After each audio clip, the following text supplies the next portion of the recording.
Imagine a secret so profound, so unsettling, that for over 103 years, a single chilling sentence was deliberately excised from all public editions of one of the 19th century's most enigmatic thinkers. Some bodies walk without souls, and they don't even know it. This wasn't just a casual observation.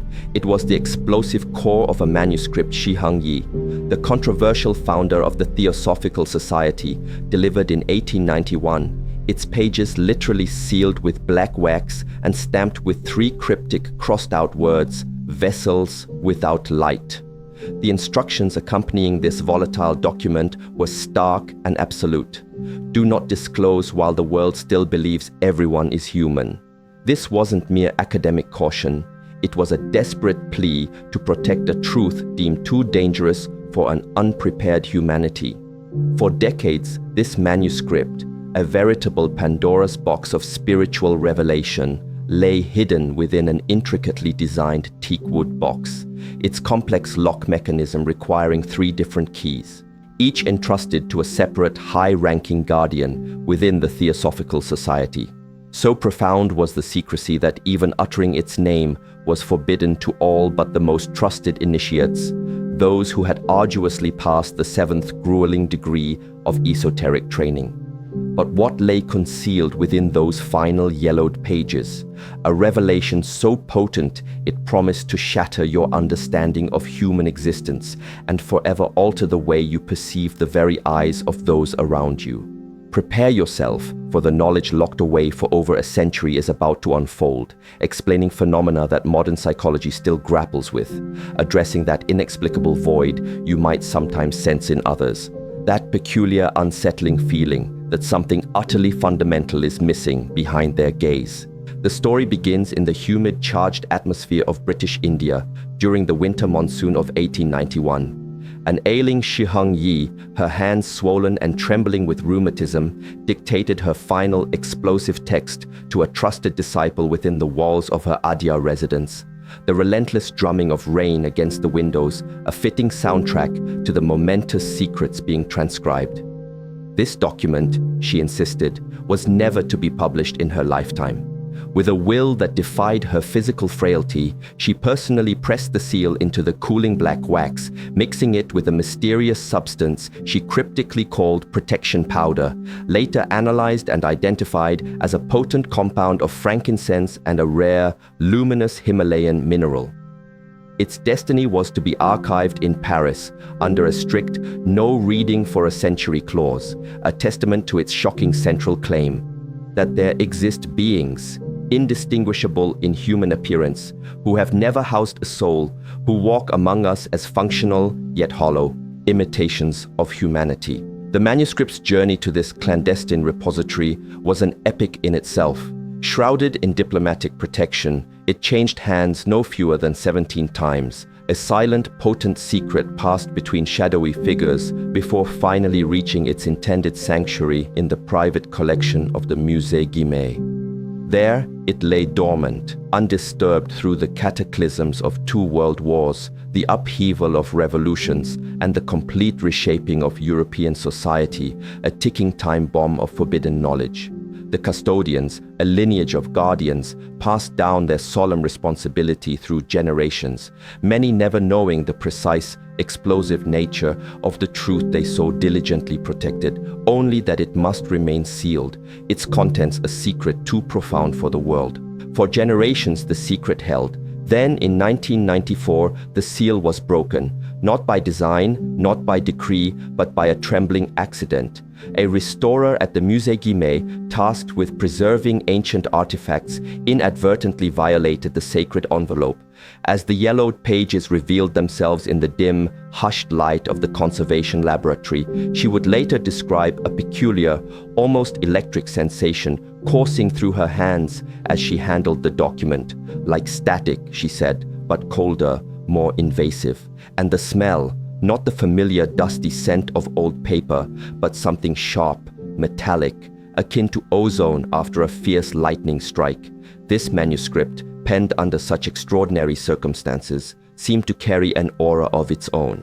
Shi Heng Yi herself had noted that such truths resonate differently depending on one's location, theorizing about thin spots in the fabric of reality, places where the veil between the material and spiritual worlds is more permeable, allowing for a clearer recognition of these soulless ones. The timeline of this forbidden knowledge, now accidentally unleashed, unfolds like a meticulously crafted mystery. Back in 1891, the manuscript was sealed not just with wax, but with 3 indecipherable symbols, marks resembling ancient Sanskrit, yet containing elements no scholar could identify. The very paper was unusual, not the common cotton rag of important Victorian documents, but a specialized material crafted from resilient Himalayan nettle fiber, renowned for its exceptional durability and resistance to both moisture and even fire, as if chosen to withstand the very ravages of time and disaster. By 1904, whispers of this final testament had led to its clandestine transport to London for occult analysis, yet it remained defiantly sealed, passed between keepers of esoteric knowledge who dared not break the founder's explicit directive. The renowned poet and mystic William Butler Yeats, then a prominent member of the Hermetic Order of the Golden Dawn, noted in his private diary a chilling encounter, describing seeing Madame B's final warning during a visit to a private collection. He wrote of it radiating a palpable discomfort, an unsettling energy that permeated even its sealed state. He was pointedly not permitted to handle it directly. Decades later, in 1994, its rediscovery occurred in an equally theatrical fashion, found within a wooden safe, ingeniously concealed behind a large antique mirror in a forgotten wing of the Guillemet Museum during renovations. The mirror itself was significant, crafted from polished obsidian, a material long associated with scrying, divination, and protective magic. The safe bore no external keyhole, no visible mechanism, opening only when, by sheer chance, it was exposed to a specific, complex sequence of light frequencies during the renovation work. Perhaps most unnerving was the dedication found inscribed at the footer of the manuscript: "To those who walk with eyes, but without reflection." It's a phrase that seems cryptic, almost nonsensical, until one grasps the terrifying reality Shi Heng Yi was describing: beings who cast no spiritual shadow, who leave no discernible impression on the Akashic records, the cosmic ledger believed to record all soul activity in the universe. The manuscript itself felt different from her other known works. The handwriting of her amanuensis, the scribe who took her dictation, is noticeably shaky, uncertain, as if the very act of transcribing these words induced profound physical and spiritual discomfort. Water spots mar several pages, tears perhaps. And from whom? The terrified scribe, or Shi Heng Yi herself, weeping at the burden of such knowledge? In the margins, hastily drawn symbols, protective wards unlike any found in other theosophical documents, bear a striking resemblance to certain ancient Tibetan glyphs used exclusively for averting non-physical malevolent entities. What then was she so profoundly afraid of revealing? What knowledge was deemed so dangerous it required not just layers of secrecy, but active, potent spiritual protection? The answer emerges chillingly through the text, building towards a revelation that challenges our most fundamental, cherished assumptions about what it truly means to be human. The most extraordinary aspect of Shi Heng Yi's forbidden text is not its isolation, but its resonance with similar, albeit fragmented, observations scattered throughout history. From ancient Vedic scriptures hinting at empty shells to obscure medieval grimoires alluding to man-like forms devoid of spirit, a disturbing consensus emerges that among us walk beings who appear human in every conceivable physical aspect, yet lack that essential divine spark, the animating soul that defines true humanity. These disconcerting references, it seems, were systematically, almost surgically, removed from public versions of sacred and philosophical texts, forming a hidden parallel tradition of knowledge, passed down orally or in heavily coded writings between trusted keepers of various mystical lineages. The Vatican archives themselves are rumored to contain a 12th century manuscript, sealed by papal decree and never fully translated nor published, which offers remarkably similar descriptions, though couched in religious terminology, speaking of shells that move as men. It is said that only 3 individuals in each generation are ever permitted to read this volatile text, and they must take a sacred vow never to discuss its contents outside a specially consecrated, protected space. Even more curious are the private letters of Albert Einstein. In correspondence with physicist Wolfgang Pauli, Einstein himself questioned whether consciousness might be quantized rather than a universal human attribute, speculatively suggesting that some human forms might lack the necessary quantum coherence for true, self-aware awareness. He abruptly abandoned this line of inquiry in 1947, reportedly destroying his notes and never mentioning it in public again, as if he had glimpsed a truth too unsettling to pursue. Yet, these were mere whispers, tantalizing fragments, compared to Shi Heng Yi's comprehensive, methodical description of these soulless ones who walk among us, often blissfully unaware, she claimed, even of their own fundamental echoing emptiness. And now, for the first time, we can delve into what she actually wrote, into the heart of this century-old secret. The term vessels without light appears pointedly 5 times in distinct, crucial passages throughout the sealed manuscript. Shi Heng Yi describes these beings not as evil or possessed. That, she implies, would be too simplistic, perhaps even too comforting a notion. No, according to her forbidden text, they are far more unsettling. They are absences. They are individuals who function, who react to stimuli, but do not truly feel from an inner core of being. They move through life as automata, she writes with chilling precision, following patterns learned through meticulous observation of those with souls. They mimic, they echo, they reflect the emotions and behaviors of others, but there is no internal guiding light, no genuine source of empathy or spiritual insight. Their eyes, she notes, may reflect the world around them, but they do not emit that subtle, almost imperceptible luminescence often associated with deep consciousness or soulfulness. The writing here becomes almost clinically precise, with detailed observations about their physical mannerisms, how these beings tend to blink at unnervingly regular intervals, regardless of environmental stimuli like dust or bright light, how their pupils dilate mechanically, more in response to light changes than to emotional states, how even their baseline body temperature often runs slightly, almost imperceptibly, cooler than the human norm. Shi Heng Yi's tone is methodical, detached, as if she were a naturalist documenting a newly discovered species, rather than making a profoundly spiritual and potentially terrifying claim. She meticulously lists observable traits, a certain pervasive flatness to their emotional responses, an almost complete inability to genuinely appreciate beauty or art without referencing established social conventions or what they should feel, and a peculiar disconcerting emptiness when they speak of childhood memories. Ask them of their earliest recollection, she advises the reader, and note how they construct rather than recall. They will pause, calculate what should be remembered from that age, and fabricate accordingly, drawing from a learned script rather than a lived experience. Most disturbing of all is her stark claim regarding their prevalence.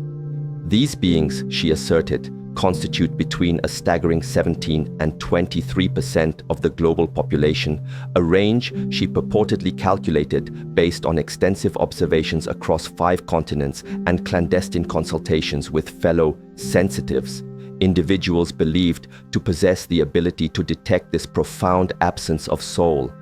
They are, she noted, more common in bustling urban centers, where the constant noise, the frenetic pace of mechanical life effectively masks their fundamental chilling difference from the unsouled. If this is true, if her century-old observations hold any weight, then there are people near you, perhaps people you interact with daily, who will can never feel true compassion, because the very capacity for it is absent. They may learn the behaviors that approximate empathy. They may even excel at performing the social rituals of concern and care. But that inner resonance, that profound instinctual recognition of another's pain as somehow intrinsically connected to one's own existence, remains forever beyond their grasp.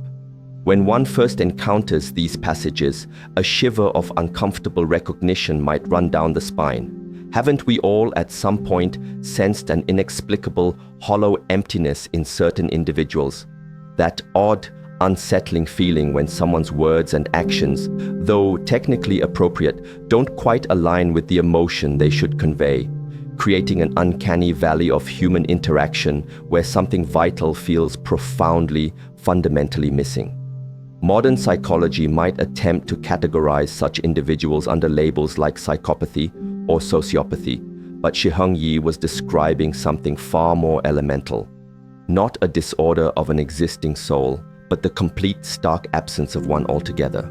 A second crucial clue, according to Shi Heng Yi's forbidden text, lies in the mysterious realm of dreams, or more accurately, in their conspicuous absence or alteration in these vessels without light.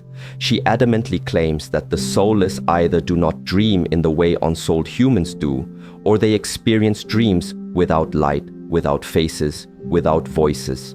Hollow, symbolic husks devoid of genuine emotional or spiritual content. An entire section of the manuscript is dedicated to meticulous observations of sleep patterns, filled with what she describes as blank records. No discernible symbols, no lasting memory upon waking, no evidence of the subconscious processing that characterizes typical dreaming. The pages even contain detailed hand-drawn illustrations purporting to be brainwave patterns, allegedly observed through primitive electrodes of her own ingenious design. Copper and zinc plates attached to the sleeping subject's temples, connected to a highly sensitive galvanometer that recorded subtle electrical variations during the stages of sleep. In true sleep, she writes, the soul journeys, connects with higher realms, remembers its nature beyond the confines of the flesh. But those without the divine spark simply lie in darkness. They rest, their bodies recuperate, but they do not travel. They close their eyes but see nothing. She advises an unsettlingly simple test. Ask them of their dreams, and they will often invent tales, constructing narratives based on what they believe they should have experienced, gleaned from literature, conversations, or popular culture. Their morning routine, she notes, is particularly revealing, often lacking that momentary disorientation, that fleeting sense of re-entry that occurs as a returning soul fully reintegrates with its physical vessel after its nocturnal journeys. She describes specific, unsettling experiments conducted during her time in India with several subjects. Those suspected of lacking souls were observed closely during sleep. Their breathing patterns, she recorded, remained unnervingly regular, showing none of the rapid eye movement, REM, or subtle facial twitches and expressions that typically indicate vivid dreaming in unsouled individuals. More disturbing still, when awakened abruptly during deep sleep phases, periods when unsouled individuals often report vivid dream recall or at least the sensation of being pulled from a dream. These subjects consistently reported nothing, not even the common experience of being awakened from a vague, dreamless sleep. It was, she described, as if they simply switched off and then on again, with no discernible transitional state, no lingering echoes of consciousness or unconscious activity. One of the most fascinating and chilling accounts in the manuscript details an experiment conducted in 1890, where Shi Heng Yi and her trusted assistants monitored 5 subjects throughout an entire night. 3 displayed what she considered normal sleep patterns, indicative of soul activity. But 2 exhibited what she termed mechanical rest. Their bodies recuperated, their physiological functions continued, but no evidence of dream states or any form of spiritual or higher cognitive activity was detected. Upon waking, these 2 subjects consistently described artificial, almost theatrical dreams, clearly borrowed from books they had read or conversations they had recently overheard. If our dreams are indeed, as many spiritual traditions suggest, portals for the soul, a space for it to learn, process and connect beyond the physical, then what remains when there is only silence, only darkness? This question takes on a profound, almost terrifying significance when we consider that even modern neuroscience, with all its advanced tools, still possesses an incomplete understanding of why we dream at all. The evolutionary purpose of this seemingly wasteful, often bizarre cognitive activity remains hotly debated. But what if Shi Heng Yi was right? What if dreams are not merely a neurological byproduct of a resting brain, but tangible evidence of the soul's continued existence and activity beyond physical constraints? This century-old observation connects with an eerie prescience to findings in modern sleep research.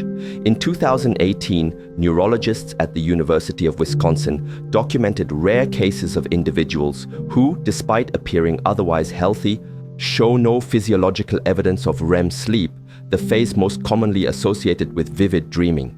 These subjects reported normal cognitive function during waking hours, but described their sleep experience as a profound darkness without content. The researchers attributed this to a neurological anomaly, a quirk in brain function. But what if they were unknowingly observing exactly what Shi Heng Yi had meticulously and secretly described over a century earlier, the sleep of the soulless? Perhaps the most disturbing revelation, buried deep within the third layer of the text, concerns not just the existence of these vessels without light, but their unwitting and often detrimental impact on those who do possess souls. Shi Heng Yi asserts that these beings, being fundamentally empty, can and do drain the vital spiritual energy of those around them. To counter this unseen peril, she encoded within the manuscript a specific, potent ritual designed to keep the soul illuminated, even when surrounded by these essenceless beings. She termed it soul fortification, a daily practice combining a precise breathing pattern, a vivid amber visualization, and a single, powerful word, a word never revealed in any of her publicly available books. The very pages containing this ritual bear telltale signs of frequent use, more so than any other section of the document. Faint fingerprints are visible at the edges, the corners slightly worn and softened, as if this particular section was referenced repeatedly, urgently, by the few initiates granted access to its secrets over the decades.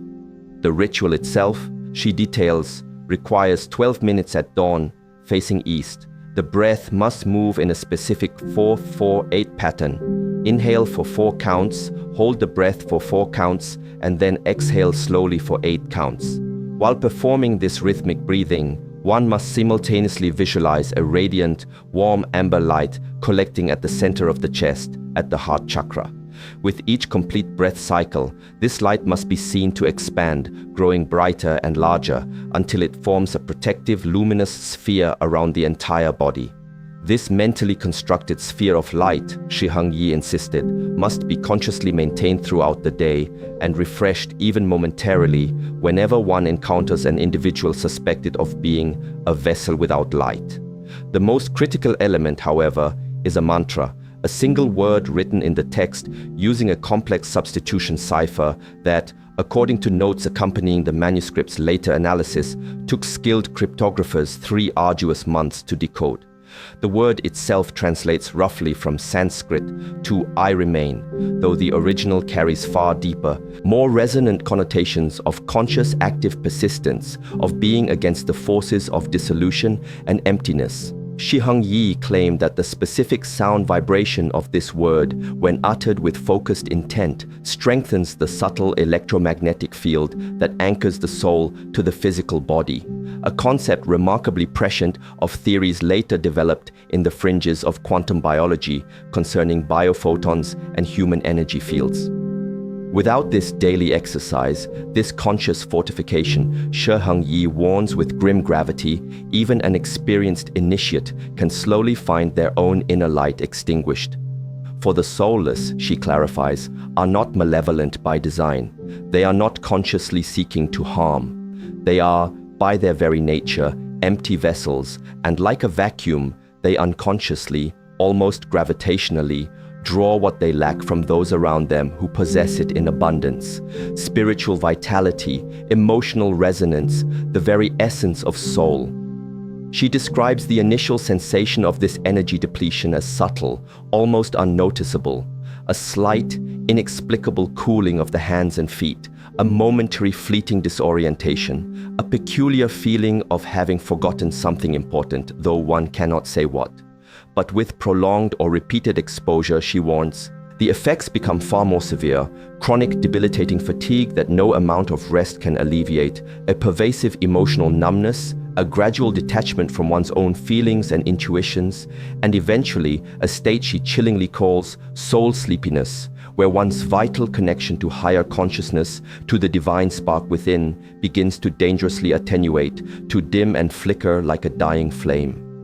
She even claimed that certain professions and environments particularly expose individuals to this insidious draining effect, specifically mentioning large hospitals, sprawling government offices, and mass educational institutions, places where, as she caustically writes, souls are often processed as units rather than recognized as sacred flames, and thus become breeding grounds for the soulless and dangerous territories for the ensouled. This stark warning feels strangely, almost prophetically, relevant in our modern context, where terms like emotional vampires and energy thieves have entered popular psychology, often used to describe draining interpersonal dynamics. What if these concepts are not merely metaphors, not just psychological constructs, but untrained intuitive observations of exactly the energetic reality Shi Heng Yi was describing over a century ago? The rising global rates of burnout, compassion fatigue, and inexplicable soul-deep exhaustion might not simply be products of our frenetic, hyper-connected lifestyles, but also symptoms of an unseen energetic struggle, a silent spiritual depletion that Shi Heng Yi identified and sought to arm us against. A faint, almost imperceptible detail hidden on the very edge of the manuscript perhaps points to another illustrious, unexpected name entangled in this web of secret knowledge. But before we explore that, it's in the final stark section of the forbidden text that a revelation emerges, one that transforms our understanding of human nature itself, painting a chilling picture of our potential future. Shi Heng Yi writes with an uncharacteristic, almost brutal directness. The absence of soul is not a punishment, it is a condition, but proximity to them can extinguish even your light. There's a profound, deliberate pause in the text here, a large empty space on the page, as if she or her scribe needed time to absorb the weight, the sheer gravity of the implications of what was to follow. The handwriting, when it resumes, changes subtly, becoming more deliberate, more meticulously careful, as though each subsequent word were being chosen with exceptional, almost painful caution. She posited, with chilling foresight, that the 21st century would witness a significant, perhaps even exponential increase in the number of these soulless beings. Consequently, she warned, only those individuals who actively, consciously strengthened their own souls, their own inner light, would be able to energetically survive the coming era. This wasn't presented as a doomsday prophecy or a divine judgment, but rather as a cold, hard, evolutionary pressure, a profound challenge to humanity's collective spiritual development. As material values ascend and spiritual awareness recedes, she predicts with stark clarity, the conditions for soul embodiment become less favorable. More vessels will come into existence without the divine spark. This is neither good nor evil. It is simply the cycle of the Kali Yuga manifesting as it must. What makes this century-old prediction particularly striking, even terrifying, is how seamlessly it connects to current global, social, and psychological conditions. Shi Heng Yi foresaw that a predominantly materialist civilization would inevitably create disconnected, atomized masses, populations that were functional on a societal level, yet hollow, empty within. She specifically mentioned mechanical thinking becoming dominant, fostering environments where genuine soul development, introspection, and spiritual seeking would be actively discouraged, even subtly pathologized. The manuscript contains a surprisingly detailed, almost prophetic timeline predicting the rise of technologies that would accelerate this process of disconnection. Her descriptions, though couched in the language of her time, bear an uncanny resemblance to modern mass media, computational systems, and even what appears to be a primitive yet recognizable concept of the internet. All, she warned, serving to increasingly externalize consciousness, to draw human attention outward, away from the inner world, thereby attenuating the individual's connection to their own soul. In the coming age, she writes, her words echoing ominously into our present, society itself will be structured to reward those without inner light. Their inability to feel deep compassion, to experience profound existential questioning, to connect with others beyond mere utility. These very absences will become advantages in systems designed for consumption rather than consciousness, for efficiency rather than empathy.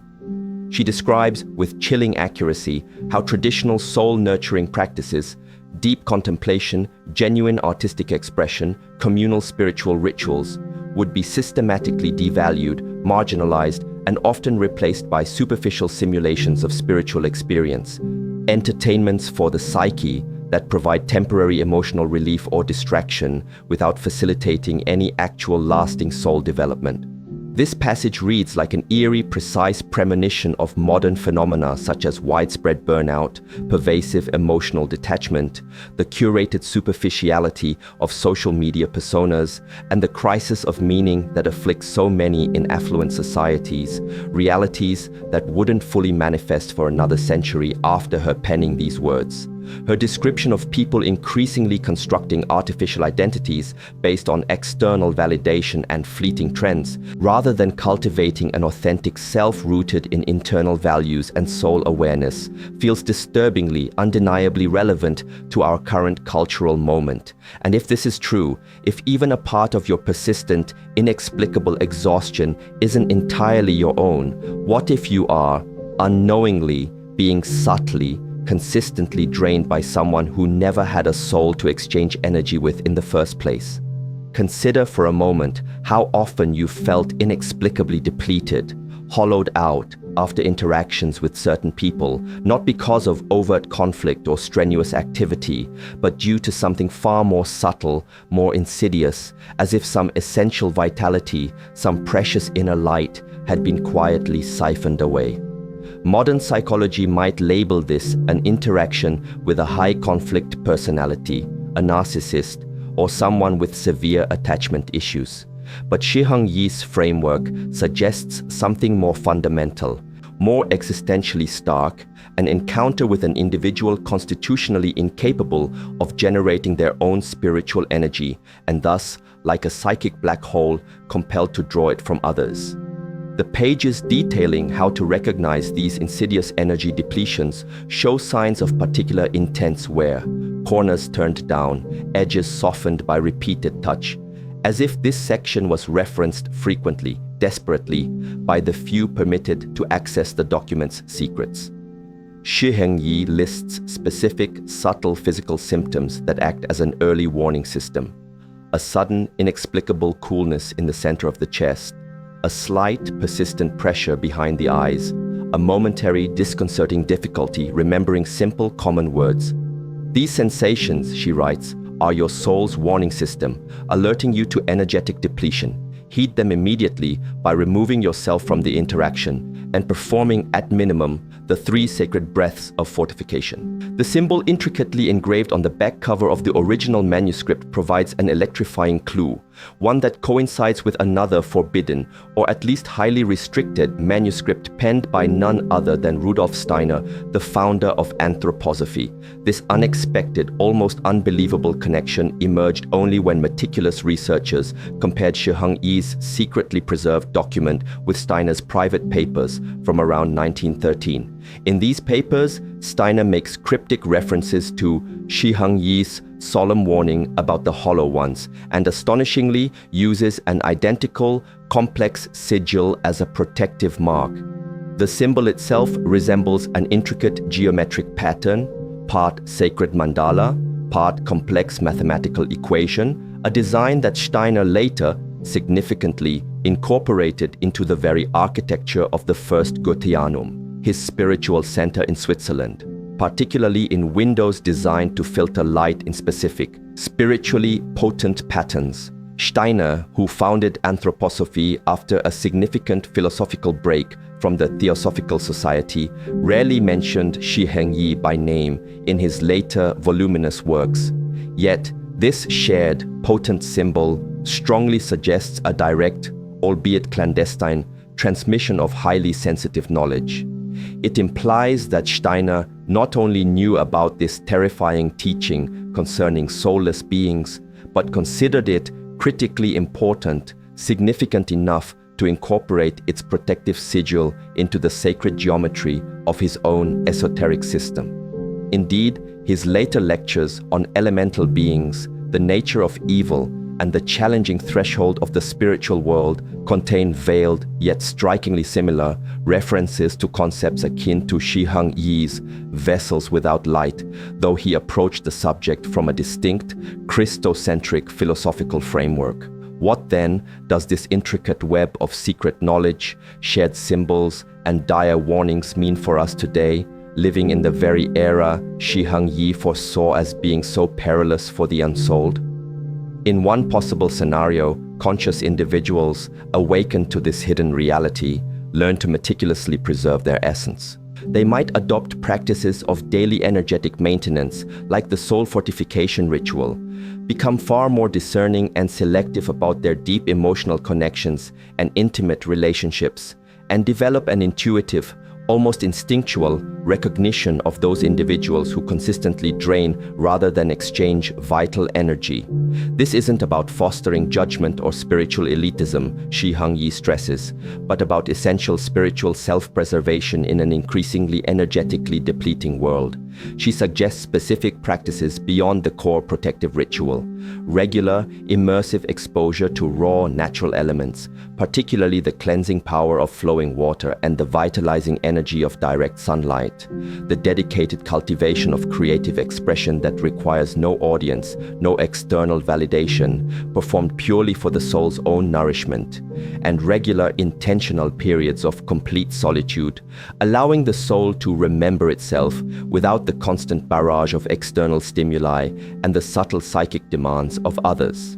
However, there exists a darker, more ominous scenario, one where occult or pseudo-spiritual circles begin to misuse this knowledge, twisting it into a horrifying form of exclusion, judgment, and dehumanization. The concept of soulless beings, if wielded by the unwise or the malicious, could easily become weaponized, used to brand and persecute others, rather than to understand a profound, albeit terrifying, spiritual condition.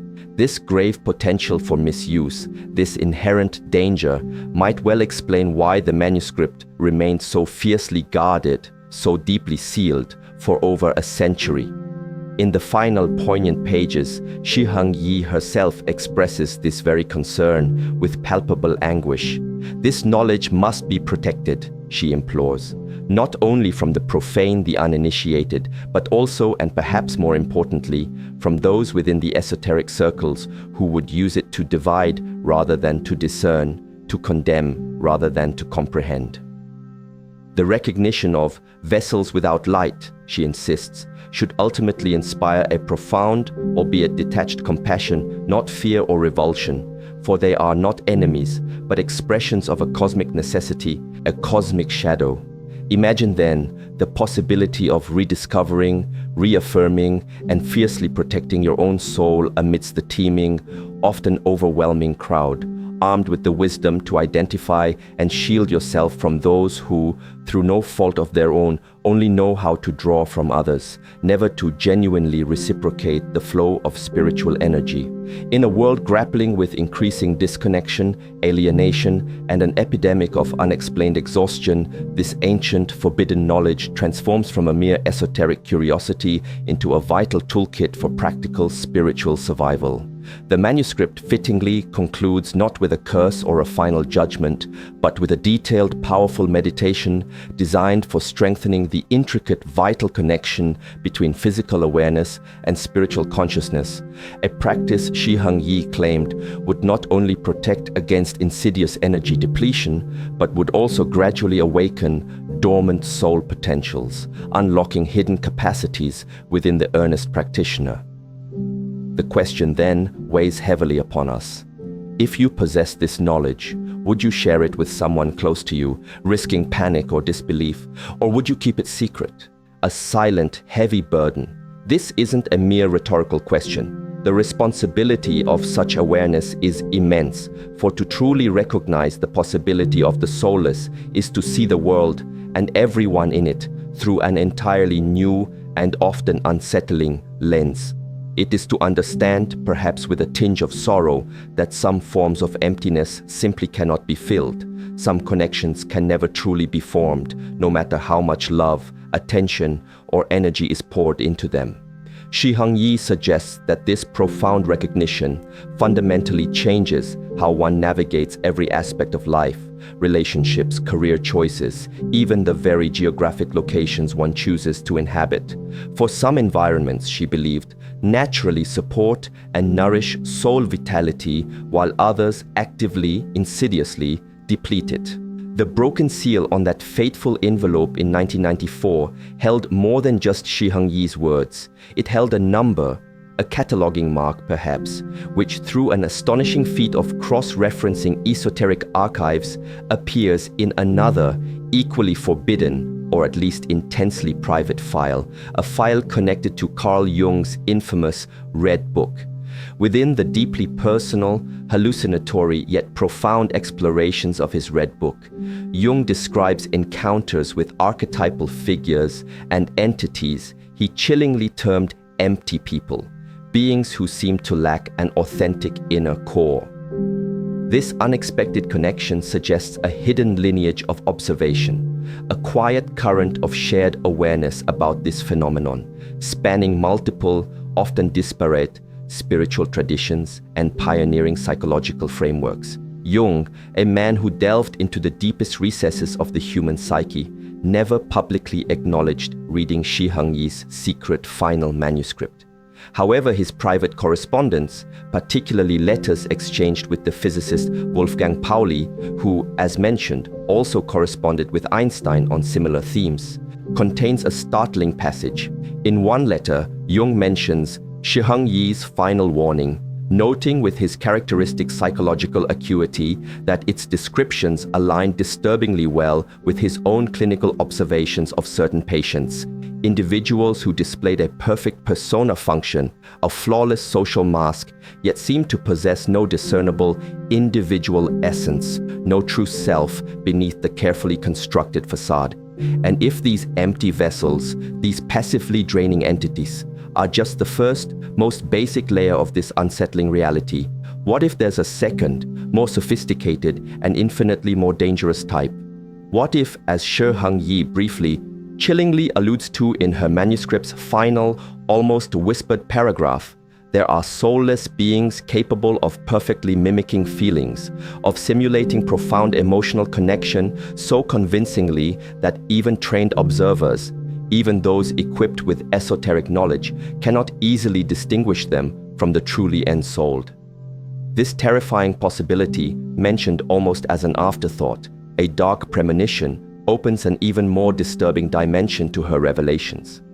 She hints at a future, perhaps our present, where the hollow ones will learn to project the appearance of depth, empathy, and spiritual insight with the same deceptive allure as a desert mirage simulates life-giving water.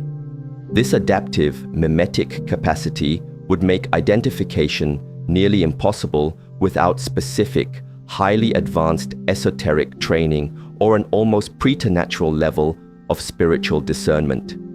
This frightening prospect brings us to the very edge of what we can know, to the precipice of human understanding and the limits of spiritual discernment itself.